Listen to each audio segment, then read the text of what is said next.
Hello everyone, welcome to the official channel of Law Prep Tutorial.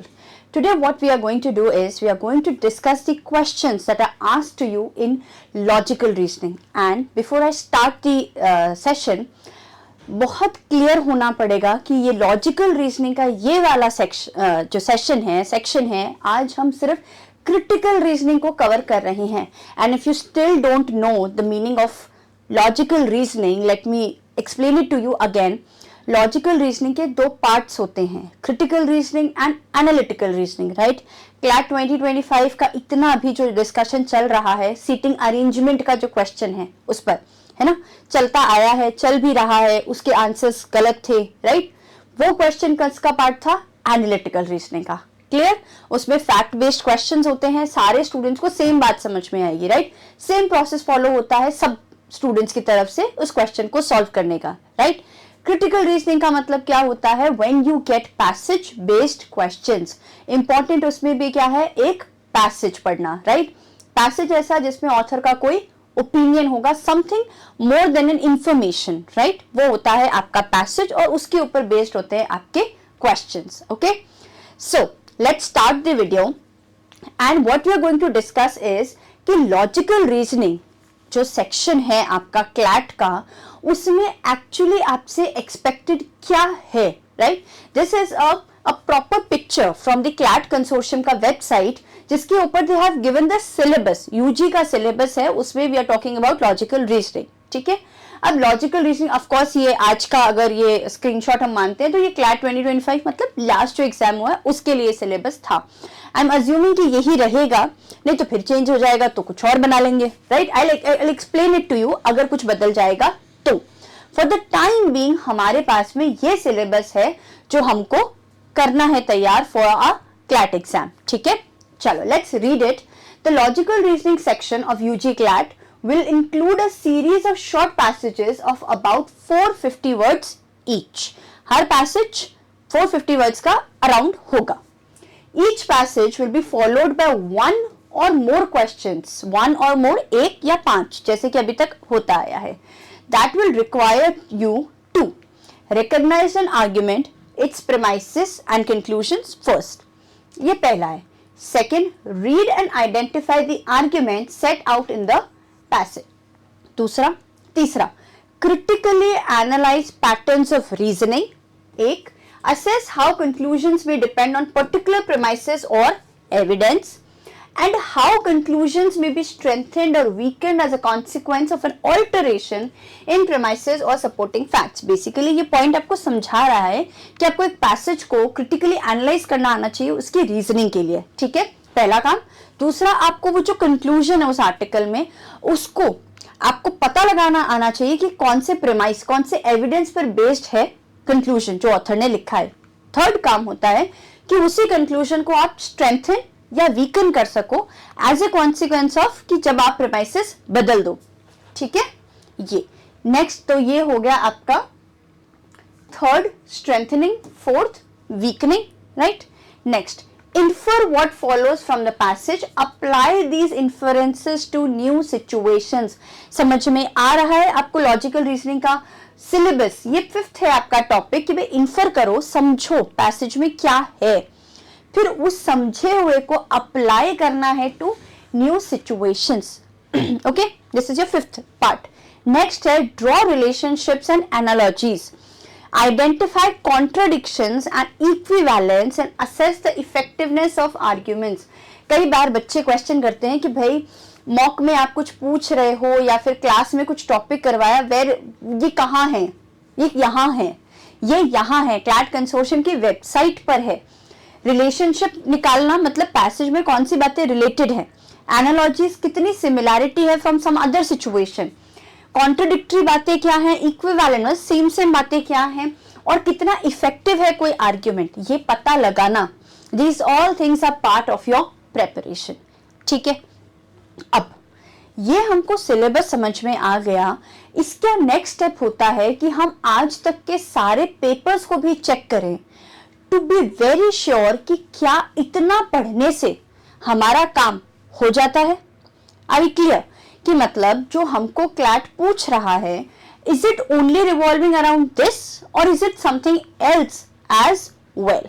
ठीक है, चलो, and we are going to analyze the questions asked from the year 2019 to 2025 or you can say CLAT 2025. ठीक है, okay, सी first topic लिखा था argument, ये रहे आपके आर्ग्यूमेंट के ऊपर बेस्ड क्वेश्चंस जो आपको क्लैट ने आज तक पूछे हैं.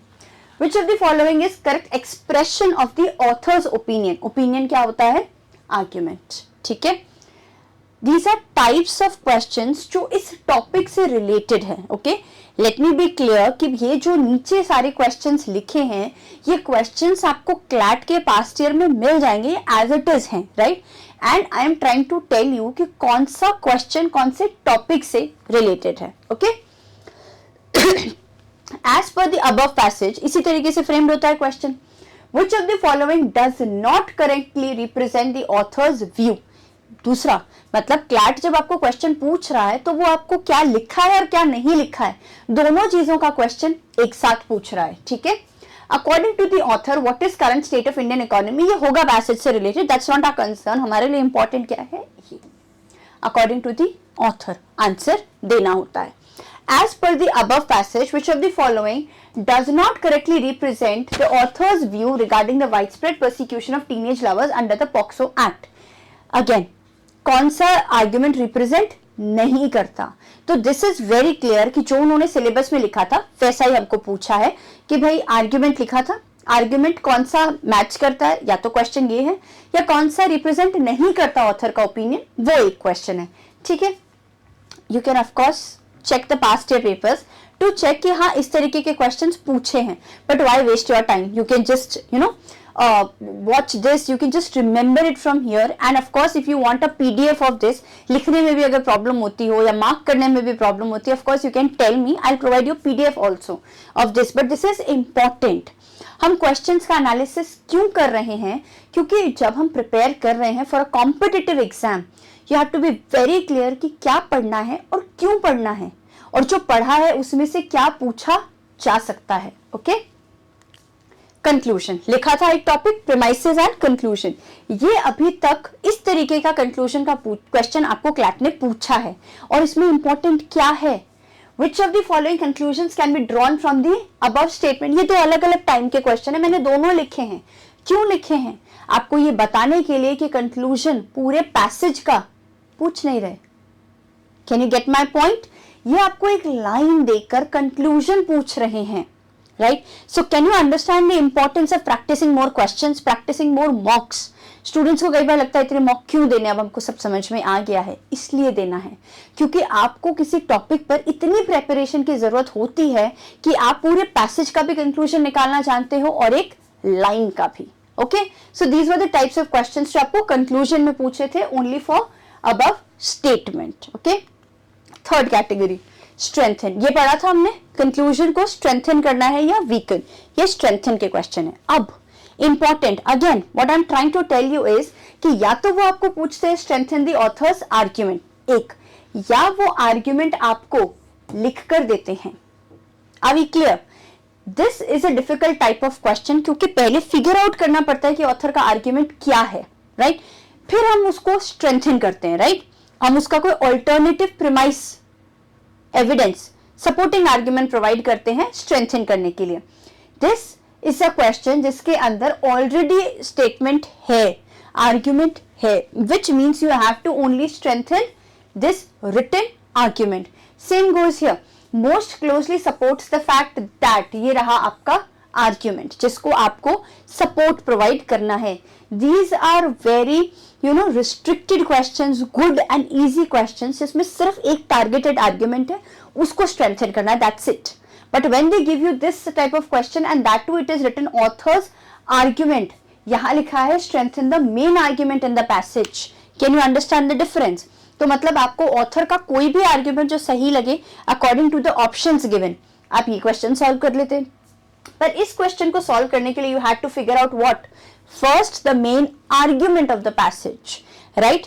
And let me be again very clear कि ये जब हम ओपिनियन या आर्ग्यूमेंट की बात करते हैं, it requires ample of practice, right? ऐसा नहीं होता है कि you read an article and just catch the argument the next day. आपको टाइम लगता है, it takes lots of practice to identify main argument in the passage and other arguments as well. ठीक है, नाउ अब जैसा कि इसमें लिखा है इफ ट्रू, सब में नहीं लिखा, इधर लिखा है इफ ट्रू, इस क्वेश्चन में नहीं है which of the following strengthens the author's argument, that's it. तो कई बार बच्चों को लगता है इफ ट्रू लिख के दिया है। अब इफ ट्रू का क्या मतलब है? इफ ट्रू का मतलब होता है कि you don't have to provide an evidence कि वो बात सच है या नहीं, मान लो कि वो सच है, फिर क्या वो ऑप्शन आपका आर्ग्यूमेंट स्ट्रेंथन करने में हेल्प करता है, ये क्वेश्चन है, राइट। इफ ट्रू का मतलब है कुछ ऑप्शंस ऐसे होते हैं जो रियल लाइफ से कई बार ऑपोजिट होते हैं, या फिर रियल लाइफ में आपको लगता है कि यार इसको प्रूफ कैसे करेंगे, वहां टाइम वेस्ट नहीं करना होता है। इफ ट्रू का मतलब है क्या, मतलब मान लो कि ये बात सच है, अब बताओ क्या ये चीज काम आ सकती है to strengthen the author's argument. ठीक है, अगेन एक क्वेश्चन और है, which of the following strengthens the argument regarding, अब इसका मतलब है आर्ग्यूमेंट आप ढूंढोगे फिर उसको स्ट्रेंथन करोगे, right. Regarding the idea of merit, that means go back to the passage, देखो ये आइडिया ऑफ मेरिट के बारे में ऑथर ने क्या आर्ग्यूमेंट दिया है, फिर उसको स्ट्रेंथन करो। कैन यू अंडरस्टैंड कि हमको कितना मेहनत लगती है to first understand the passage, then figure out the argument, then figure out the specific argument regarding this one word in the question, फिर उसको स्ट्रेंथन करना। ठीक है, but I hope you are getting clear कि इस type के questions आपको पूछे गए हैं। तो this is basically a blueprint for you कि भाई वापस भी तो पूछ सकते हैं, तो you have to be prepared. Next weaken का क्वेश्चन, सिलेबस में लिखा हुआ है वीकनिंग करना है ना, कंक्लूजन की, ये रहा आपका question. Again weakens the argument that, ये रहा आपका आर्ग्यूमेंट लिख के दिया है। एक if true would most weaken the author's arguments, नहीं लिख के दिया, आपको फिगर आउट करना है कि आर्ग्यूमेंट क्या है। इट रिक्वायर्स प्रैक्टिस, और उसमें भी I would like to take your focus to this point, most weaken. इधर पढ़ो क्या लिखा है, which of the following weakens the author's argument, मतलब ये वाला आर्ग्यूमेंट इस क्वेश्चन में लिखा है, सिर्फ एक स्टेटमेंट को अटैक करना है और वीकनिंग हो जाएगी। इसमें मोस्ट वीकन लिखा है, इसका मतलब क्या होता है कि ऐसा हो सकता है कि 4 ऑप्शंस के बंच में 2 ऑप्शन वीकनिंग कर रहे हैं, वीकनिंग आर्ग्यूमेंट है। You have to figure out the stronger one, कि इन दोनों में से मोस्ट वीकनिंग कौन सा है। Are you getting my point? I think you will have to take some notes as well, जो मैं बात बोल रही हूँ कि this is how you have to take the hint कि ये क्वेश्चन आपको क्यों क्या पूछ रहा है।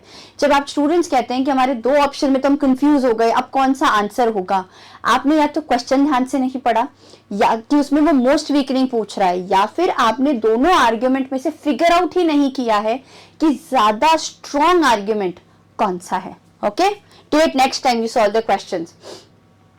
If true would have resulted in the weakening rather than deepening of public trust, मतलब अब ये वीकन का क्वेश्चन पूछ रहा है आपको, और एक अलग तरीके से कि भाई ऐसा आर्ग्यूमेंट ढूंढो जो थ्रू एंड थ्रू सिर्फ वीकनिंग का काम कर रहा है, which is a hint for you to understand कि कोई एक ऑप्शन स्ट्रेंथनिंग वाला भी हो सकता है, राइट। तो focus well on reading the options. Based on the author's argument, which of the following would result in weakening rather than strengthening India's position? You know, this is like a play of words कि शब्दों का इस्तेमाल ही ऐसे करो कि बच्चे कई बार पढ़ते कैसे हैं कि फटाफट पढ़ लिया, अब अगर वीकनिंग पढ़ा गया तो ठीक है भाई, हम क्वेश्चन सही कर देंगे, पर गलती से वो वर्ड मिस होके स्ट्रेंथन पढ़ लिया तो क्वेश्चन सॉल्व क्या कर देंगे, स्ट्रेंथनिंग का। Can you understand what I am saying कि भाई आपको 4 ऑप्शन मिलते हैं, 2 गलत होते हैं, ये अब हमने सबने एस्टैब्लिश कर लिया है कि everyone can figure out very quickly कि 2 गलत ऑप्शन कौन से हैं। बट क्या होता है कि जो 2 बच गए हैं ऑप्शन, उसमें हो सकता है कोई स्ट्रेंथनिंग हो या कोई हो सकता है एक वीक आर्ग्यूमेंट हो, पर क्योंकि क्वेश्चन ध्यान से नहीं पढ़ा तो गलती हो गई। Next, inference. This is one slide for inference question. This is another slide for inference questions. इनमें लिखा है what can be inferred, deduced, cannot be inferred. ये भी क्वेश्चन होता है भाई इन्फर क्या कर सकते और क्या नहीं कर सकते, दोनों चीजें साइमल्टेनियसली पता होनी चाहिए। हाँ, उसके बाद में आपको पूछते हैं which of the following statements is correct, not true, most likely to agree, most likely to disagree, ये सब इन्फेरेंस के क्वेश्चन हैं। जब तक आप पैसेज को पढ़ते हो, समझते हो, तभी तो इनको सॉल्व कर सकते हो, right. Which of the following would the author be most likely to agree with, इस एक स्टेटमेंट के बेसिस पे लिखा है, based on the author statement we have to read questions very carefully, कि ये सिर्फ यूं ही अग्री नहीं करवा रहा, इस एक स्टेटमेंट के बेसिस पे पूछ रहा है कि ऑथर और किससे अग्री करेगा। Agree, disagree, true, which of the following statements is true, मतलब पैसेज अगर ध्यान से पढ़ा है तो ही तो बता पाओगे कि based on the paragraph above कौन सा स्टेटमेंट ट्रू है।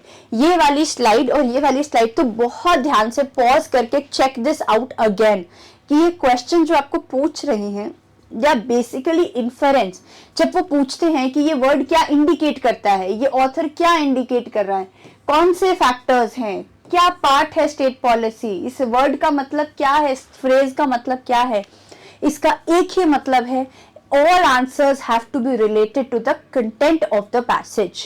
इनके और आंसर्स आप दे ही नहीं सकते अगर आपने आर्टिकल ध्यान से नहीं पढ़ा है तो, right. This is for you कि आप ये दोनों इन्फरेंस की स्लाइड्स को एकदम पॉज करके चेक करके यू विल मूव ऑन, कि अच्छा ठीक है, हमसे जो डेप्थ ऑफ अंडरस्टैंडिंग एक्सपेक्टेड है वो कितनी है। यू रीड दीज क्वेश्चंस, आपको समझ में आ जाएगा that they are asking you the meaning of a phrase as well, ठीक है। Next, main idea, central idea, central theme. Now starting from this slide, if you go back to the one जो हमने syllabus पढ़ा था, उसमें ये words नहीं है, बट इसका क्वेश्चन पेपर में है। That is why you practice such questions in your मॉक्स, right. Which of the following conveys the main idea, central idea? What should be the most suitable title? Most suitable title भी किसका question होता है? Main idea अगर नहीं पता था तो आज पता चल गया होगा कि टाइटल वो जब पूछ रहे हैं तो मेन आइडिया ही आपको फिगर आउट करना है। सेंट्रल थीम, ऑब्जेक्टिव क्या है, सेंट्रल आइडिया। ये क्वेश्चंस, ये टॉपिक सिलेबस में नहीं थे, पर ये पास्ट ईयर में पूछे हुए हैं।